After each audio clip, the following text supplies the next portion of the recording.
വരുന്നതിന് 10-300 രൂപ ചിലപ്പോൾ ചാർജ് മേടിക്കാം. അതുകൊണ്ട് ഞാൻ തന്നെ തീരുമാനിച്ചു എൻ്റെ ഫിയസ്റ്റയുടെ എയർ ഫിൽറ്റർ മാറാൻ ടൈമായിട്ടിട്ട് ഞാൻ തന്നെ അതുകൊണ്ട് മാറുന്നു. സിമ്പിൾ, നമുക്കൊന്ന് ശ്രമിച്ചു നോക്കാം. സോ ഇന്നത്തെ പണിയെന്ന് വെച്ചാൽ ഫിയസ്റ്റയുടെ എയർ ഫിൽറ്റർ മാറ്റം. ഇതൊരു ലൂക്കാസ് TVSന്റെ ഫിൽറ്ററാണ്. 300 രൂപയും വിലയുള്ളൂ. ഇത് മാറാനായിട്ട് നമ്മുടെ കയ്യിൽ ആപ്പാടെ വേണ്ട ഒരു ഹെലങ്കിയാണ്.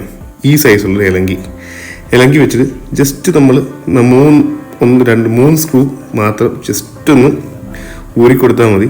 പുറകിലൊരു പ്ലാസ്റ്റിക് പീസ് വെച്ചാണ് ഹോൾഡ് ചെയ്തേക്കുന്നത്. ജസ്റ്റ് ഒന്ന് പൊക്കിയും കൂടെ എടുത്താൽ സംഭവം സെറ്റ്. ഇതുപോലെ അങ്ങ് ഊരിക്കൊടുക്കുക. ചെറിയ ടെർബോ ലീക്ക് കാണിക്കുന്നുണ്ട്, അതാണ് ഈ ഓയിൽ കൈ വരുന്നത്. കണ്ടല്ലോ, ഇതാണ് എൻ്റെ പഴയ ഫിൽറ്റർ. കോലം കണ്ടാൽ നിങ്ങൾ ഞെട്ടും. 14,000 കിലോമീറ്റർ ഓടിയിട്ടുള്ളൂ. അപ്പോഴത്തേക്ക് ഞാൻ ഇതിനിടയ്ക്ക് 2 തവണ ക്ലീൻ ചെയ്താണ്. എന്നിട്ട് കോലം ഇതാണ്. ഇത് കണ്ടിട്ട് നമ്മളൊരു കാർബറേറ്റർ ക്ലീനർ അല്ലെങ്കിൽ എന്തെങ്കിലും ക്ലീനർ വെച്ചിട്ട് ആ എയർ ഫിൽറ്റർ ബോക്സ് നല്ലോണം തുടച്ചു കൊടുക്കുക. കാരണം പഴയ ഡസ്റ്റ് അതിനകത്ത് കാണാൻ ചാൻസ് ഉണ്ട്. നല്ലോണം തുടച്ചു കൊടുക്കുക.